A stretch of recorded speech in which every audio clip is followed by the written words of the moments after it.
বিসমিল্লাহির রাহমানির রাহিম। সূরা আল-আহকাফ, আয়াত ৫।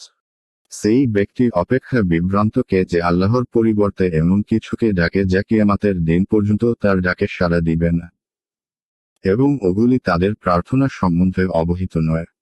আয়াতের তাফসীর: সে ব্যক্তি অপেক্ষা অধিক বিভ্রান্ত কে যে আল্লাহর পরিবর্তে এমন কিছুকে ডাকে যা কিয়ামত দিবস পর্যন্ত তার ডাকে সাড়া দেবে না, আর তারা তাদের ডাক সম্বন্ধে অবহিতও নয়। অর্থাৎ এরাই সবচেয়ে বড় ভ্রষ্ট, যারা পাথরের মূর্তিগুলোকে অথবা মৃত ব্যক্তিদেরকে সাহায্যের জন্য ডাকে। তারা তো কিয়ামত পর্যন্ত তাদের ডাকে সাড়া দিতে অক্ষম।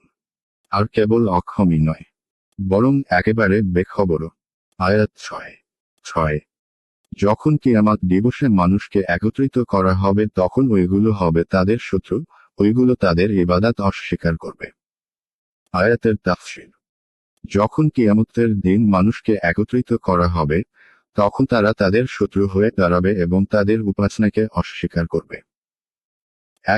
এই বিষয়টি কুরআনের একাধিক জায়গায় বর্ণিত হয়েছে, যেমন সূরা ইউনূস 10-29 নং আয়াতে, সূরা মারয়ামের 19-81-82 নং আয়াতে এবং সূরা আনকাবুতের 29-25 নং আয়াত সহ আরও অন্য আয়াতেও বর্ণিত হয়েছে। দুনিয়াতে দু প্রকারের উপাস্য বিদ্যমান রয়েছে। এক তো হল নিষ্প্রাণ জড় পদার্থ, উদ্ভিদ এবং মহান আল্লাহর মহাশক্তির নিদর্শনাবলী, সূর্য, আগুন প্রভৃতি। আল্লাহ তাআলা এগুলোর মধ্যে প্রাণ এবং বাকশক্তি দান করবেন। ফলে এই জিনিসগুলো মুখের ভাষায় ব্যক্ত করবে যে, এ কথা আমরা আদৌ জানতাম না যে এরা আমাদের পূজা করত এবং তোমার উপাস্যতে আমাদেরকে শরীক করত।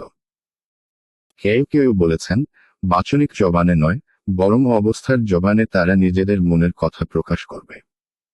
আর আল্লাহই সর্বাধিক জ্ঞাত।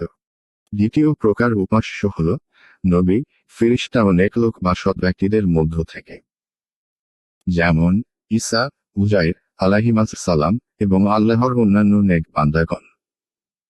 এরাও আল্লাহর সমীপে সেইরূপই উত্তর দেবেন যেমন ঈসা আলাইহিসসালাম এর উত্তর পবিত্র কুরআনে বর্ণিত রয়েছে। এছাড়া শয়তানও অস্বীকার করবে, যেমন সকল শরীকের উক্তি কুরআনে বর্ণনা করা হয়েছে। 63 আমরা তোমার সম্মুখে আমাদের পূজারীদের সাথে সম্পর্ক ছিন্নতার কথা ঘোষণা করছি, এরা আমাদের পূজা করত না। সূরা কাসাস 28-63।